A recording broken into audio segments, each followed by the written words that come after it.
오늘은 마가복음 말씀을 좀 살펴보도록 합니다. 오늘은 역사상 가장 기념비적이고 신비한 영적 전투 중에 하나였던 예수님과 사단과의 싸움을 살펴봅니다.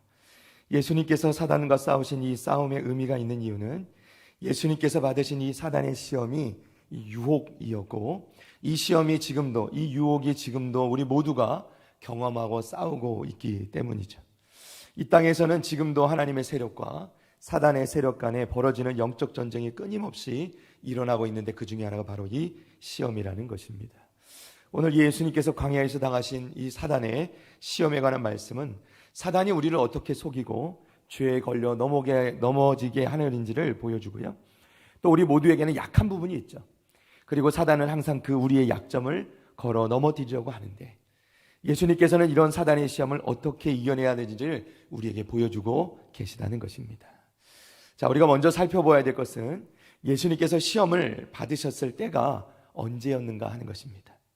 예수님께서는 언제 사단에게 시험을 받으셨을까요? 바로 세례를 받으신 직후였습니다. 자, 마태복음 1장 9절에서 11절 말씀, 우리 지난주에 함께 나눴던 말씀인데요, 그때 예수께서 갈릴리 나사렛으로부터 와서 요단강에서 요한에게 세례를 받으시고 곧 물에서 올라오실새 하늘이 갈라짐과 성령이 비둘기같이 자기에게 내려오심을 보시더니, 11절은 함께 읽습니다. 시작. 하늘로부터 소리가 나기를 너는 내 사랑하는 아들이라 내가 너를 기뻐하노라 하시니라. 아멘. 할렐루야. 자, 한 구절 더 있습니다. 마가복음 1장 12절, 오늘 본문 말씀인데요, 한 목소리 읽겠습니다. 시작. 성령이 곧 예수를 광야로 몰아내신지라. 아멘. 자, 마가복음은 예수님께서 세례를 받으신 직후에 곧 성령에 이끌려서 광야로 가셨다, 이렇게 말씀하고 있습니다. 예수님께 세례를 받으실 때 그것은 예수님께서 죄가 있어서 받으신 것이 아니었죠. 그것은 메시아로서 이 땅에 오신 예수님이 대관식과도 같은 것이었다, 이렇게 말씀드렸어요. 왕으로서 이제 세워지는 대관식과도 같은 것이었다. 그러면 당연히 이제 이 세례의 장면을 시작하고 나면 바로 주님께서 말씀을 전하시고 가르치시고 치유하는 역사가 일어나는 그런 장면들이 나와야 마땅할 것 같은데, 성경은 그 대신에 성령께서 예수님을 시험받으러 광야로 몰아내셨다, 이렇게 기록하고 있습니다. 자, 우리가 지난주에 살펴본 것처럼 예수님의 세례는 그때까지 있었던 모든 일 중에 예수님 생애에서 가장 중요한 사건이었어요. 예수님의 사역의 시작이고, 예수님께서는 바로 그 순간에 성령으로 기름 부음을 받으셨고, 아버지 하나님께로부터 너는 내 사랑하는 아들이라 기뻐하는 자라, 이렇게 인정을 받으신 것이죠. 사랑하는 성도 여러분, 우리가 꼭 기억해야 됩니다. 우리 삶에서 너무나 좋고 그리고 중요한 시간이, 그리고 그런 사건이 있은 뒤에 종종 어려운 시험이 찾아온다는 거예요. 성경에 이런 원리를 증명하는 예가 많이 있는데요, 엘리야 선지자가 열왕기하 말씀에 보면 그 유명한 갈멜산 전투에서 바알 선지자들을 물리치고 큰 승리를 거두었어요. 그런데 그러고 나면 모든 것이 다 아주 좋아져야 될 텐데, 그 직후에 엘리야 선지자에게 시험이 찾아오죠. 그래서 엘리야 선지자가 도망갔다가 그곳에서 하나님께 기도하는데 얼마나 힘들었던지, 하나님께 기도하면서 하나님, 차라리 제 목숨을 거두어 주십시오, 이렇게 기도할 정도였다는 거예요. 그래서 때로 우리는 큰 축복을 경험한 직후에 사단의 시험에 빠지기가 더 쉽다. 우리에게 뭔가 이 승리했다고 느끼는 그 시간 뒤에 종종 어려운 시간이 찾아온다 하는 것이죠. 그래서 우리는 늘 항상 깨어 있어야 될 줄로 믿습니다. 자, 그리고 다음으로는 시험이 일어난 장소도 주목해 봐야 되는데요, 예수님께서 광야에서 시험을 받으십니다. 어디서 시험을 받아요? 광야에서. 여러분, 성경이 말하는 광야는 매우 황량한 곳이죠. 메마른 지역이에요. 그리고 홀로 있는 겁니다. 예수님은 홀로 있으신 거예요. 사랑하는 성도 여러분, 저는요, 이 말씀을 준비하면서 말씀을 묵상하는 가운데 주님께서 광야에 계셨다는 것이 얼마나 큰 위로가 되는지 몰라요. 그리고 홀로 계셨다. 주님께서도 사막의 때, 광야의 때를 경험하셨다는 거예요. 사랑하는 성도 여러분, 혹시 사막의 때, 이 광야의 때를 경험하고 계시는 성도님들이 계시다면 여러분 위로받으시기를 바랍니다. 우리 주님도 광야의 때를 거치셨어요. 우리 주님을 바라보면서 우리는 힘을 얻고 그 광야의 때를 잘 보내고 이겨야 될 줄로 믿습니다. 자, 우리 주님께서는 그 광야에서 시험을 받으십니다. 그러나 오늘 우리가 무엇보다도 살펴보자 하는 것은 예수님께서 이 시험을 왜 받으셨냐는 거예요. 자, 그것을 우리가 세 가지로 살펴보고자 합니다. 자, 마가복음에 보면 우리가 함께 읽었던 이 본문 말씀처럼 이 예수님의 시험에 관한 것은 딱 두 구절밖에 나오지 않습니다. 12절과 13절이에요. 그런데 이제 마태복음에 더슬러 올라가 보면 마태복음에서는 이것을 더 자세하게 설명하고 있습니다. 자, 말씀은 차차 보는 것으로 하고요. 첫 번째로, 그러면 예수님께서 시험을 받으신 이유가 무엇인가? 예수님께서는 하나님께 순종하시기 위해서 시험을 받으셨습니다. 우리 한번 따라해 볼까요? 하나님께 순종하시기 위하여. 다시 한번, 하나님께 순종하시기 위하여. 아멘. 자, 예수님께서는 하나님께 순종하시기 위하여 시험을 받으셨다는 거예요. 참 특이한 일이죠. 사람들은 시험을 받고 그것을 통해서 괴로워하고 고난을 당하고 어려우기 마련인데 예수님께서는 직접 이 순종하시기 위해서 시험을 받으셨다는 거예요. 자, 예수님이 받으신 시험이 세 가지가 있었죠. 이 세 가지의 시험은 각각 예수님께서 세례를 받으실 때 하늘로부터 들린 음성, 이는 내 사랑하는 아들이라, 즉 예수님은 하나님의 아들이시라는 이 사실과 연관이 되어 있습니다. 자, 좀 더 설명을 드려보겠습니다. 구약 말씀에 보면 하나님께서는 이스라엘 백성들을 하나님의 아들이라 부르십니다. 그리고 그들을 애굽에서부터 구원해 내셨어요. 자, 출애굽기 4장 22절과 23절입니다. 우리 함께 읽어봅니다. 시작. 너는 바로에게 이르기를 여호와의 말씀에 이스라엘은 내 아들 내 장자라. 내가 내게 이르기를 내 아들을 보내주어 나를 섬기게 하라 하여도 내가 보내주기를 거절하니 내가 내 아들 내 장자를 죽이리라 하셨다 하라 하시니라. 아멘. 자, 하나님께서는 이스라엘을 내 아들이라, 내 장자라 부르면서 이스라엘을 선택하시고 이스라엘을 애굽 땅에서 구원해 내십니다. 그런데 정작 이스라엘 백성들은 어때요? 광야에 불러 나온 뒤에 음식으로 불평하죠. 그렇죠? 먹을 것이 없다. 하나님께서 매일같이 만나와 매출하게 보내주시는데 음식으로 불평하고 하나님을 시험합니다. 그죠? 하나님을 시험하고 금송아지로 우상을 만들어 숭배합니다. 그리고 하나님이 세우신 지도자도 거역하죠. 불순종하죠. 이들은 철저하게 하나님의 아들로 사는 삶에 실패했다는 거예요. 그러나 예수님께서는 하나님 아버지의 말씀에 철저히 순종합니다. 이스라엘 이전에 또한 죄를 지은 또 다른 하나님의 아들이 한 사람이 있는데요. 바로 아담이죠. 아담. 사실 광야는요, 왜 생겨났을까요? 아담의 죄로 말미암아 생겨난 거예요. 원래는 하나님 지으실 때는 모든 것이 아름답게 지으셨는데 아담의 죄로 말미암아서 황폐한 광야도 생겨나게 된 것입니다. 이 첫 번째 아담 되는 이 아담은 에덴 동산에서 범죄하여 하나님께 순종하는 것에 실패합니다. 그리고 그 죄로 인해서 우리 인류 가운데 죽음이 찾아오죠. 단지 육체적인 죽음이 아니라 영적인 죽음, 즉 하나님과 멀어지는 그런 벌을 받게 되는 것이죠. 자, 바울 사도는 이 아담과 연결하여서 예수님을 마지막 아담이라 이렇게 우리에게 소개합니다. 자, 고린도전서 15장 45절입니다. 함께 읽겠습니다. 시작.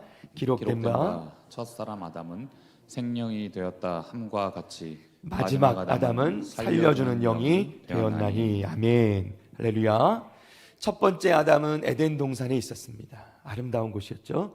그러나 마지막 아담인 예수님은 지금 어디에 계세요? 황폐한 광야에 계십니다. 첫 아담이었던 이 아담은요, 에덴 동산에서 모든 것을 먹을 수 있었어요. 단지 한 가지, 하나님께서 금하신 선악을 알게 하는 나무의 과실만 먹지 못했습니다. 그런데 예수님은 지금 광야에서요, 아무것도 먹지 못하시고 40일간 금식을 하고 계십니다. 첫 아담은 그렇게 모든 것이 갖추어졌지만 결국 시험에 실패하죠. 그리고 온 인류를 절망에 빠뜨립니다. 죽음에 빠뜨려요. 그러나 마지막 아담이신 예수님께서는 그 모든 상황 가운데서 모든 시험을 이기신 줄로 믿습니다. 하나님 말씀에 끝까지 순종하신 거예요. 그래서 죄를 정복하신 것입니다. 사랑하는 성도 여러분, 우리가 함께 예수님만 바라보시기를 바랍니다. 사람들이 말하는 이른바 롤모델이라는 게 있어요. 롤모델. 그러니까 내 모델이 되는 사람이 있다는 거예요. 나는 저 사람 같이 될래요. 저는 저 사람 따라 살래요. 이렇게 말하는 롤모델이 있는데 여러분, 우리가 바라볼 수 있는 롤 모델은 오직 한 분, 예수 그리스도, 그분이신 줄로 믿습니다. 여러분, 이 세상에 어떤 사람도 완벽한 사람은 없습니다. 완전한 사람은 없어요. 오히려 그 사람을 향한 기대가 클수록 여러분 실망을 더 크게 가질 수밖에 없는 거예요. 그러나 우리 예수님께서는 결코 실수하지 않으십니다. 예수님은 완전하신 분이세요. 우리 예수님을 의지하면 결코 실망하지 않고 실패하지 않는 것을 여러분 믿으시기를 바랍니다. 성령 하나님께서는 예수님을 시험을 받으러 광야로 이끌어 가십니다. 왜냐하면 예수님이 어떤 분이신가를 우리에게 확실하게 드러내기 위함이셨어요. 예수님은 하나님의 아들이셨기 때문입니다. 자, 두 번째로 예수님이 시험 받으신 이유는요, 예수님께서 우리들과 같이 되시기 위함입니다. 우리 한번 따라해 볼까요? 우리들과 같이 되시기 위하여. 한 번 더, 우리들과 같이 되시기 위하여. 그렇습니다. 우리들과 같이 되시기 위하여 예수님은 몸소 시험을 받으셨다는 거예요. 예수님께서 우리들과 같이 되시기 위하여 시험을 받으셨어요. 왜 그러셔야 됐는지 바울 사도가 히브리서에서 이렇게 말씀합니다. 히브리서 2장 17절과 18절입니다. 함께 읽겠습니다. 그러므로 그가 범사에 형제들과 같이 되심이 마땅하도다. 이는 하나님의 일에 자비하고 신실한 대제사장이 되어 백성의 죄를 속량하려 하심이라. 그가 시험을 받아 고난을 당하셨은즉 시험 받는 자들을 능히 도우실 수 있느니라. 아멘. 할렐루야. 사도 바울의 말씀이에요. 그가, 예수님께서 범사에 항상 형제들과 같이 되심이 마땅하도다 말씀하시면서 그가 시험을 받아 고난을 당하셨은즉 시험 받는 자들을 능히 도우실 수 있느니라. 할렐루야. 예수님이 몸소 시험을 받으셨기 때문에 시험 받는 우리를 도우실 수 있다는 것입니다. 자, 히브리서 4장 15절 말씀 우리 한 절 더 읽겠습니다. 다 같이 읽습니다. 시작. 우리에게 있는 대제사장은 우리의 연약함을 동정하지 못하실 리가 아니요 모든 일에 우리와 똑같이 시험을 받으신 이로되 죄는 없으시니라. 아멘. 그렇습니다. 예수님께서 우리를 위해서 우리가 겪는 모든 시련과 시험을 직접 겪으시면서 우리를 도우실 수 있는 유일하신 분이시라는 거예요. 예수님께서는 이것을 위해서 기꺼이 인간의 모습으로 이 땅에 오셨고 우리와 같이 그 광야의 시험을 다 겪으셨다는 것입니다. 여러분, 그러면 예수님께서 받으신 시험은 어떠한 것인지 우리가 잠깐 살펴보고 또 넘어갈까 합니다. 첫 번째 시험은 뭐였죠? 마태복음 4장 3절 말씀입니다. 우리 함께 읽어봅니다. 시작. 시험하는 자가 예수께 나와서 이르되 네가 만일 하나님의 아들이거든 명하여 이 돌들로 떡덩이가 되게 하라. 아멘. 자, 사단은 먼저 예수님께 돌들로 떡덩이가 되게 하라고 예수님을 시험합니다. 이것은 본질적으로 하나님의 공급하심에 대한 의심을 하게 만드는 거예요. 예수님께서는 지금 40일 동안 금식하신 상황입니다. 예수님의 육체는 극도로 약해져 있고 예수님께서는 배가 고프실 수밖에 없는 상황이죠. 때로는 빨리 먹지 않으면 죽을 지경이 될 수도 있는 상황이었습니다. 그때나 지금이나 사단의 시험은 하나님이 너를 돌보지 않으실 것이다 이렇게 의심하게 하는 것이 사단의 시험이에요. 창세기 3장 말씀에 보면 사단이 하와를 유혹하는데 그 하와로 하여금 어떻게 유혹하냐면 네가 이것을 먹으면 하나님 말씀처럼 되지 않고 네가 하나님과 같이 될 것이다 이렇게 얘기해요. 너 이것을 먹어봐. 그러면 네가 하나님처럼 될 거야. 이제 더 이상 하나님이 필요 없어질 거야. 하나님이 없이도 너 잘 살 수 있게 될 거야. 이렇게 유혹을 했다는 거죠. 사랑하는 성도 여러분, 지금 우리도 마찬가지로 이런 유혹에 끊임없이 직면합니다. 우리의 삶 가운데 끊임없이 사단은 우리 스스로 살 수 있을 거라고 생각해요. 우리를 자꾸만 그런 것을 믿게 합니다. 모든 문제를 내 손으로 해결할 수 있다는 그런 유혹을 하는 것이죠. 예수님께서는 육체적으로 연약하셨고 피곤하고 배가 고프셨어요. 여러분, 사람들은요 연약할 때, 피곤할 때 큰 유혹을 받게 됩니다. 단지 배고픔뿐만이 아닙니다. 외로워지면 음란의 유혹에 빠지죠. 여러분, 남편이 아내를 외롭게 두는 것은 잘못이에요. 아내도 남편을 마찬가지로 외롭게 두는 것은 잘못이죠. 물론 부모가 자녀들을 외롭게 두는 것은 잘못입니다. 여러분, 우리가 이것을 잘 봐야 됩니다. 우리 남편분들 우리 운동하시는 거 좋은데 너무 운동에 빠지셔서 가정을 소홀히 하시면 큰일 납니다. 예. 아내분들도 마찬가지죠. 남편분들을 잘 돌봐주셔야지 이렇게 눈에 불을 켜고 잘 보셔야 돼요. 잘못하면 남편들이 엉뚱한 길로 갈 수 있다니까요. 여러분, 우리가 이것을 잘 봐야 됩니다. 여러분, 사람들이 외로워지면 유혹에 빠지게 되고 넘어지게 되는 거예요. 사단이 공격하는 것은 우리가 약할 때요, 우리 약점을 공격하는 겁니다. 우리는 항상 그래서 날마다 깨어 기도해야 될 줄로 믿습니다. 날마다 말씀을 붙들어야 돼요. 우리가 단단하게 우리를 지키지 않으면 사단은 항상 그곳을 공격해 들어오기 때문이죠. 예수님은 이 사단의 유혹에 대해서 하나님의 말씀으로 이 시험하는 자를 대적하십니다. 자, 마태복음 4장 4절입니다. 우리 함께 읽어볼까요? 시작. 예수께서 대답하여 이르시되 기록되었으되 사람이 떡으로만 살 것이 아니요 하나님의 입으로부터 나오는 모든 말씀으로 살 것이라 하였느니라 하시니. 아멘. 할렐루야. 사람이 떡으로만 사는 것이 아니다. 하나님의 입으로부터는 많은 그 모든 말씀으로 사는 것이라, 이렇게 말씀하는 거죠. 사랑하는 성도 여러분, 항상 하나님의 말씀으로 사는 우리 성도들 되시기를 축복합니다. 자, 두 번째 예수님이 당한 시험은요, 마태복음 4장 5절에 6절까지 말씀입니다. 제가 읽어드립니다. 이에 마귀가 예수를 거룩한 성으로 데려다가 성전 꼭대기에 세우고 이르되 네가 만일 하나님의 아들이어든 뛰어내리라. 기록되었을 때 그가 너를 위하여 그의 사자들을 명하시리니 그들이 손으로 너를 받들어 발이 돌에 부딪히지 않게 하리로다 하였느니라. 아멘. 자, 사단이 예수님을 거룩한 성으로 데려다가 성전의 꼭대기에서 뛰어내리라고 시험합니다. 사단의 시험에 따라붙는 말이 뭐냐면요, 네가 만일 하나님의 아들이어든, 이렇게 말합니다. 여러분, 예수님께서 광야로 시험 받으러 가시기 직전에 세례를 받으셨다고 했죠. 세례를 받으실 때 하늘 문이 열리고 하나님께서 말씀해 주신 것이 뭐였죠? 너는 내 사랑하는 아들이라. 예수님은 하나님의 아들이시죠. 근데 사단은 지금 하나님께서 말씀하신 예수님의 하나님의 아들 되심에 대해서 의심하고 도전하는 거예요. 네. 의심하고 도전하는 거예요. 의심하고 도전하는 건 사단의 특징이죠. 사단은 계속해서 예수님께서 이 땅에 오신 목적을 버리고 자신을 위해서 그 하나님의 능력을 사용해라, 네가 어떤 사람인지를 드러내라고 시험하고 있는 겁니다. 여기서 우리가 눈여겨봐야 될 게 있는데요, 사단이요, 이제 성경을 인용한다는 거예요. 여러분, 지금 사단이 하고 있는 말은 하나님의 말씀을 인용한 겁니다. 시편 91편 11절과 12절입니다. 그가 너를 위하여 그의 천사들을 명령하사 내 모든 길에서 너를 지키게 하심이라. 그들이 그들의 손으로 너를 붙들어 발이 돌에 부딪히지 아니하게 하리로다. 아멘. 자, 사단은 이 시편의 말씀을 인용하여서 당신이 하나님의 아들이라고 주장하는데 그것을 증명해 보라는 거예요. 말씀에도 그런 말씀이 있지 않냐? 자신의 능력을 자신을 위해서 먼저 사용해서 보여주면 되지 않느냐? 이렇게 얘기하는 거예요. 그럴듯하게 들리죠? 그러나 사단은 항상 이 하나님의 말씀을 왜곡합니다. 자, 이것을 아시고 예수님께서 답변하십니다. 마태복음 4장 7절입니다. 다 같이 읽어볼까요? 시작.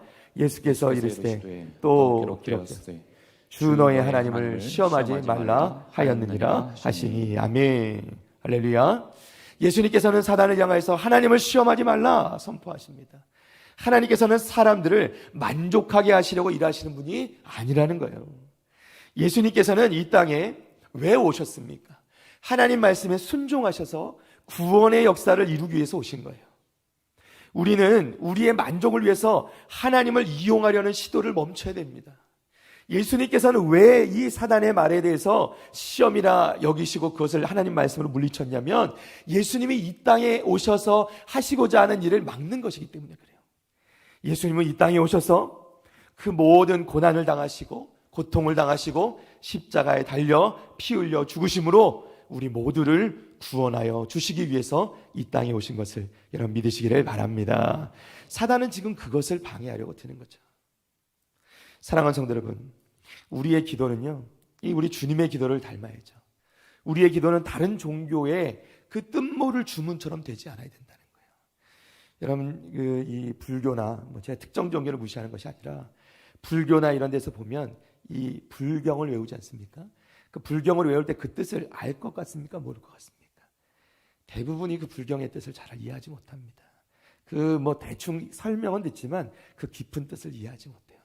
그런데 단지 그 불경을 외움으로 불경을 외우는 것 자체가 능력이 있다고 믿는 거죠. 그러나 여러분, 우리 기독교는, 우리 하나님을 믿는 우리는 그것과 다르죠. 우리는 몰라도 돼가 아닙니다. 우리는 알아야 돼 말씀하죠. 하나님을 더 알라고 합니다. 너도 하나님을 알고 하나님께서도 너를 알고 있으니 네가 내 안에 내가 너 안에 있으면 너희가 열매를 많이 맺는다. 이렇게 말씀하시잖아요. 그죠? 우리는 하나님을 더 깊이 알아가야 되는 줄로 믿습니다. 그러니까 하나님을 알라고 하시는 거예요. 자, 마지막 세 번째 예수님께서 당하신 시험은요. 마태복음 4장 8절에서 9절까지 말씀입니다. 제가 봉독해 올립니다. 마귀가 또 그를 데리고 지극히 높은 산으로 가서 천하만국과 그 영광을 보여 이르되 만일 내게 엎드려 경배하면 이 모든 것을 내게 주리라. 자, 사단은요 예수님께 내게 절해라. 그러면 내가 세상 나라를 다 내게 주리라. 이렇게 말하는 거예요. 사단이 제시하는 방법을 보세요. 너무 간단하죠. 그냥 나한테 한번 엎드려 절만 하면 내가 다 주겠다는 거예요. 그러나 여러분, 예수님께서 이 땅에 오신 이유가 뭐라고요? 십자가에 달려 죽으심으로 온 인류를 죄에서 구원하시기 위함이다. 우리를 구원하시기 위해서 예수님께서는 고통, 핍박 당하시고 결국 죽임을 당하셔야 된다는 것을 예수님이 알고 계셨다는 거예요. 그런데 사단은 지금 뭐예요? 그럴 필요가 없다는 거예요. 간단하게 이 세상을 소유하면 되지 않냐. 굳이 예수님께서 죽으실 필요도 없다는 겁니다. 사랑하는 성도 여러분, 어떤 때는요 하나님의 방법이 너무나도 어리석은 방법처럼 보일 때가 있어요. 훨씬 쉽고 간단한 방법들이 많아 보이죠. 내 힘으로 충분히 할 수 있을 것 같고 내 힘으로 충분히 바꿀 수 있을 것 같고 해결 방법이 너무나도 분명하게 보일 때가 있어요. 그렇죠? 그러나 하나님의 방법은 생각해 보세요. 항상 답답하고 고리타분하고 시간도 오래 걸리는 것 같고. 그런데 여러분, 여기서 놓치면 안 되는 게 있습니다. 자, 다시 이 사단의 시험에 돌아가면 사단이 예수님께 시험할 때에 중요한 오류가 있습니다. 사단은 자신에게 절만하면 천하만국을 다 주겠다고 했죠. 그런데 여러분, 우리가 누군가에게 무엇을 준다고 할 때 이것이 전제되는 게 있어요. 그것이 내 것이어야 되죠. 그죠? 그래야 이것을 저 사람에게 주는 거 아니겠어요? 만약에 이것이 내 것이 아닌데 다른 사람의 것을 가져다가 저 사람에게 전달하면 어떻게 될까요? 내가 이걸 줄게. 이것은 범죄가 되는 거죠. 여러분, 모든 세상의 주인은 오직 우리 하나님 한 분이신 것을 여러분 믿으시기를 바랍니다. 이게 중요한 오류라는 거예요. 모든 것은 하나님의 것이에요. 하나님께 속해 있는 것입니다. 하나님께서 모든 역사를 주관하시는 거죠. 이것을 잊으면 우리가 시험에 드는 거예요. 여러분, 모든 것은 하나님께 속한 것이기 때문에 이 하나님의 것을 사단이 내가 너에게 다 줄게 얘기하는 것은 오류라는 거예요. 잘못됐다는 겁니다. 자, 그래서 예수님의 대답을 들어보십시오. 마태복음 4장 10절입니다.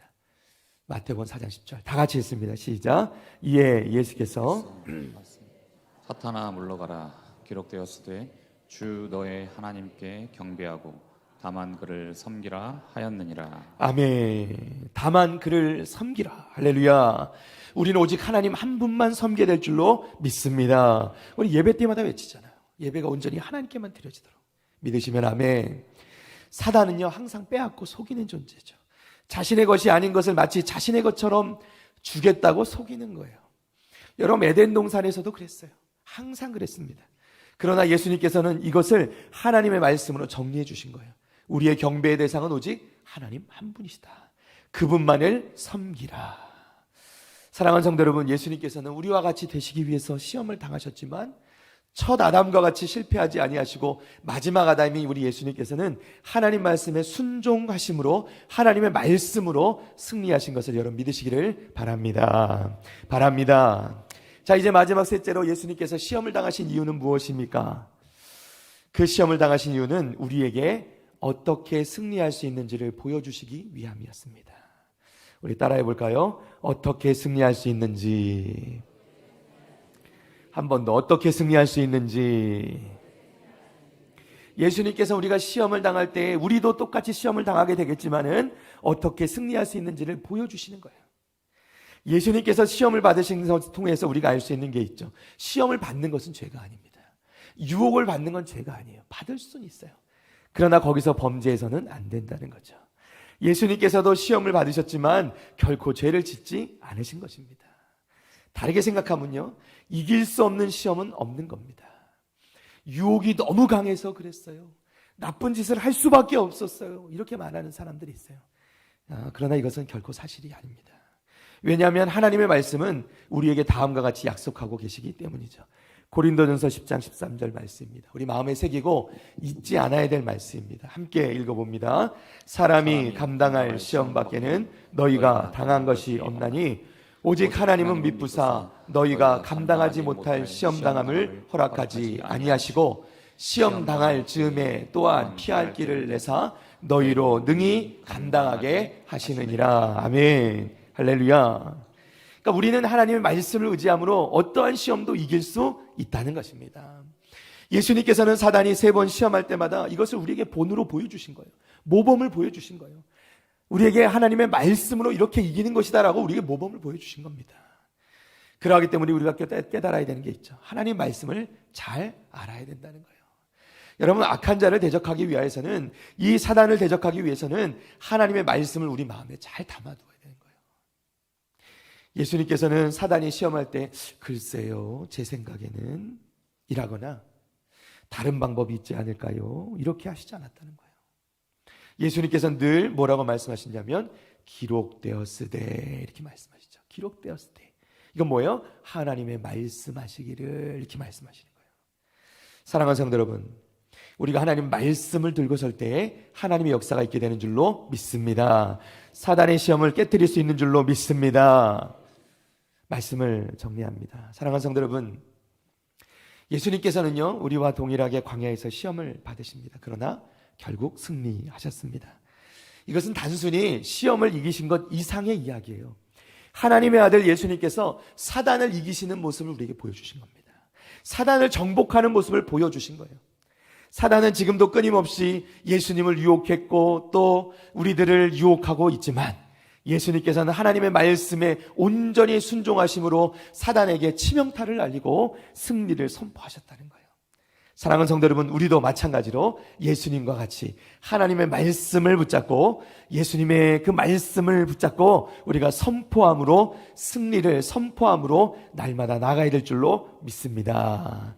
예수님만 승리하신 게 아닙니다. 예수님의 그 승리는 우리에게도 승리를 선포하신 것입니다.